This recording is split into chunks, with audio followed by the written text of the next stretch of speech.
Today we're going to be talking about The Punisher, Part 2, and The Walking Dead, so stay tuned.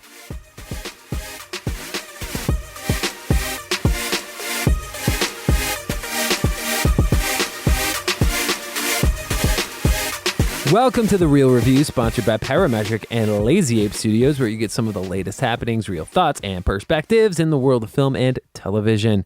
And everybody, my name is Matt, and with me I have Mr. Joel Cunningham. What is up? Oh yeah, I'm dancing. Yeah, how's it going? I'm good. I'm like super hungry, but I'm good. Get some grape nuts after All this. I've had today is coffee. That's why I'm dancing. Okay, that's never good for your stomach. I always feel like if I just have coffee, my stomach hurts. I'm trying that new technique, which they call intermittent fasting, but I just call starving myself. Okay.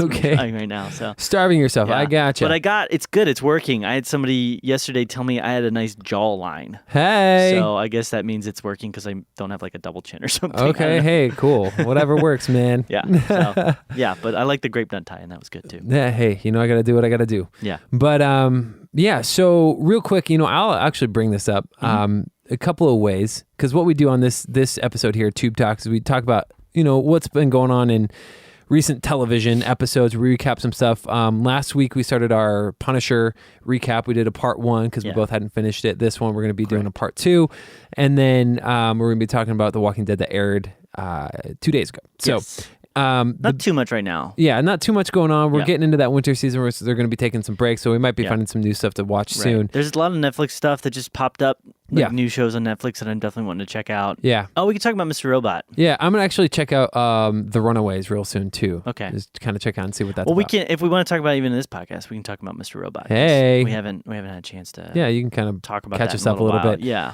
But let's go ahead and just so you guys know, if you guys haven't connected with us, you can actually connect with us a number of different ways. One of those is realreviewmedia.com. You can actually connect through all of our social media channels through that website, but we also have Instagram, Twitter, Facebook, at Real Review Media, and then youtube.com/TheRealReview. Check that out, and all kinds of fun stuff. And you can email us and let us know what TV you want us to watch at realreviewmedia@gmail.com. So check that out. Sounds great, bro. But yeah, bro. So we want to get into our second part of The Punisher, Marvel's The Punisher review, which is season 1 is on Netflix now.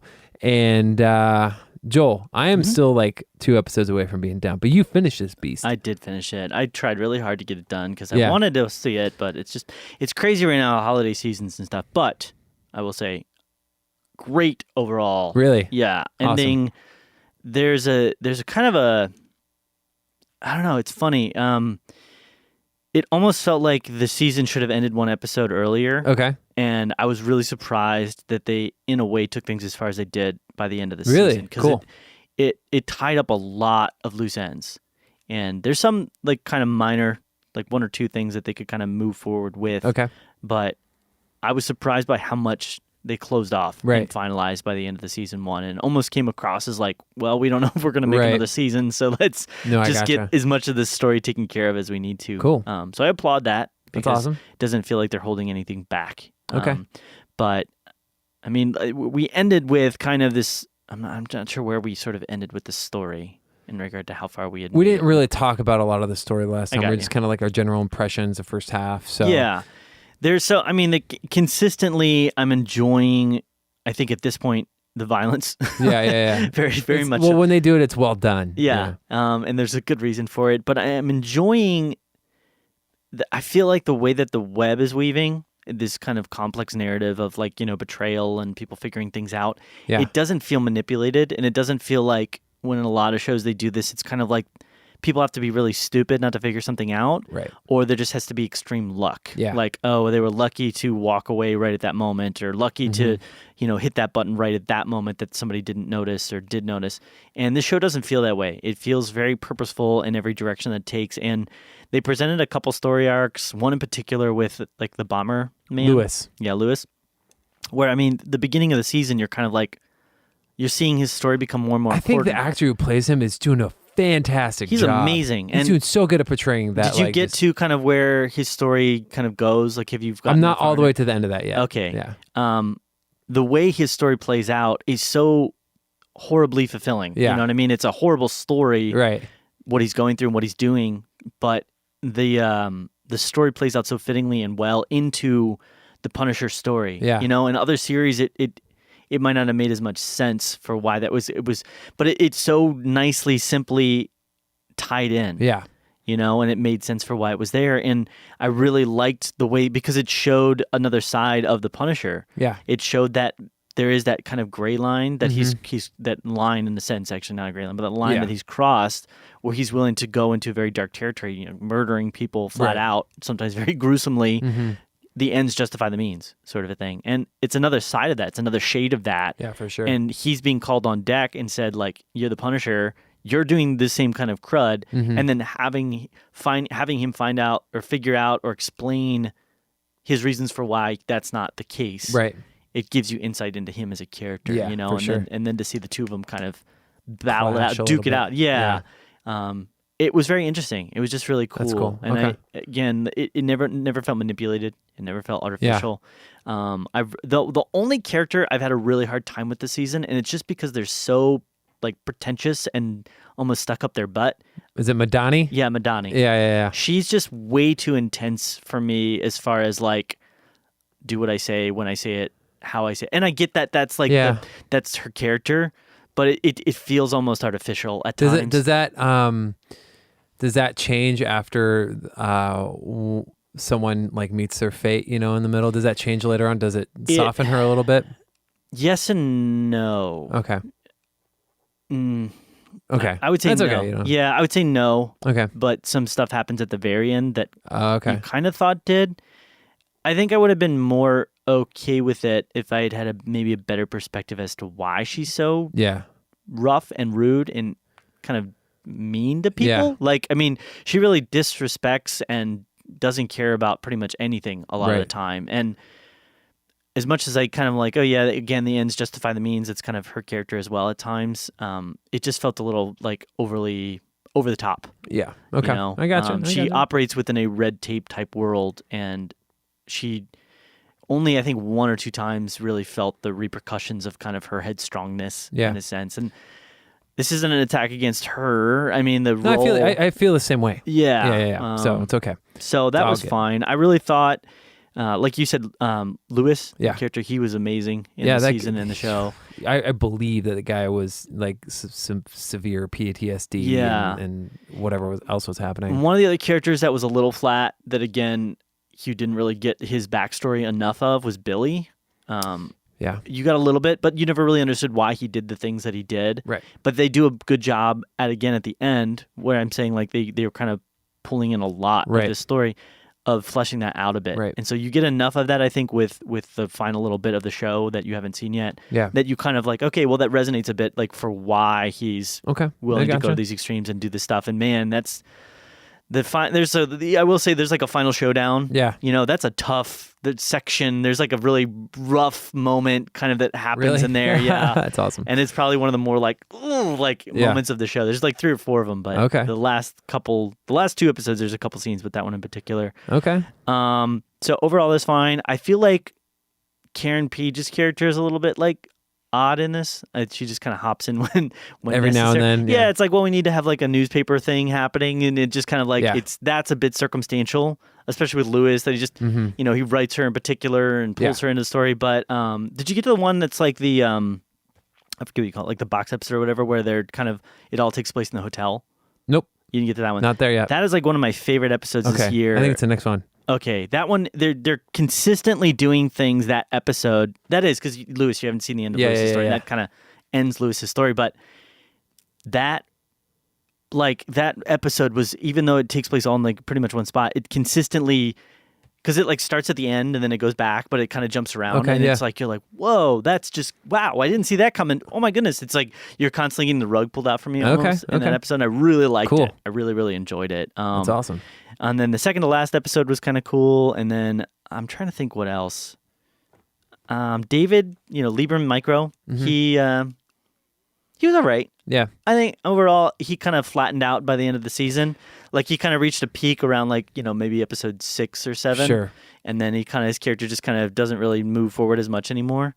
It becomes much more just about him and his family. Gotcha. And just the family dynamic. So, well, just overall, what would you rate this thing? Overall, I would probably give this, out of 10, probably Probably like a 9.1. All right, I got Like you. 9 or That's 9.10. It's getting surprisingly. I mean, it's getting overall pretty positive. I mean, it's still fresh on Tomato Meter, but critics are kind of rating it a little lower than viewers. It's like 94% audience score, but it's at like 61% for reviewers, which is kind of odd to me. That is odd. You know, especially considering what they've given some of the other, like Luke Cage and you know, Jessica Jones has gotten, I think, much higher than this. Yeah. And I felt like this is probably the best or one of the best seasons of the show that I've, you know, I'm suggesting it to everybody right now. I'm like, if you're okay with tons of violence and a little bit of like over the topness, watch The Punisher. Right. Because it's got a great story. It's got great acting. It's got great, you know, character development, everything like that. So, yeah. Well, cool. That's awesome. I'm going to be finishing it here in the next day or two, and then I can kind of chime in maybe. Yeah, I'd love to get your final thoughts. We'll do like a final, do like a part 2.5 or something. 2.5, yeah, I gotcha. But yeah, let's go into your next favorite show, which is The Walking Dead. You can talk about that one. Yeah, I mean, I'll talk about it a little bit here. I mean, as far as the show is concerned, I've already mentioned this, and it's very public that I'm having a harder time caring this season. Yeah. And this episode didn't do anything to help me in that direction. Yeah. We had our heartstrings kind of pulled on the previous episode, but this one is. I'm frustrated because the group is winning in a sense with their war against Negan. Yep. But what they're seeming to do, unless things change in the next couple episodes, is that they're trying to create another subdivision or a divide within the group that's winning. Right. Which we just had unity with the Kingdom, the Hilltop, Alexandria. But now, in this episode, they have Daryl and Tara being like, okay, we're going to basically do our own thing regardless of what Rick says, whatever the plan is. And I'm just like, why do we have to have this division right now? You guys the plan's working. Right. That was my point. Right. I agreed with you. And why would you be stupid? The plan is working. They're winning. They even said that this episode. They're winning. Yeah. Why would you then go and risk all of that just because you're not getting enough killing? You're not getting enough death. Like, what? Like, why? You're winning. You'll have your opportunity to do whatever you want after the plan is taken care of. You know? I don't think this is obviously if you're new to this show, we spoil things on Tube Talk, but I don't think that's how a human body would explode to an RPG. Not at all. As cool as I thought that scene was, it felt very stupid at the same time. And that's my problem. I had this conflict. I was like, oh, that's cool, but I was like, the idea of it is cool. That she would stand there and shoot a guy with a giant rocket and blow him up on the show. Like, that's cool, but the way it looked and the way it played out was like underwhelming. It had a comical sense to it. Yeah, because it was like you could just see wah wah wah. He's like, "You're not gonna shoot me." There's a trailer. There's a trailer for the new Jumanji movie where Kevin Hart's character explodes. Yeah, it felt like that to me. I was like, I ate the cake and nothing happened, and then it blows up. It just explodes. Right.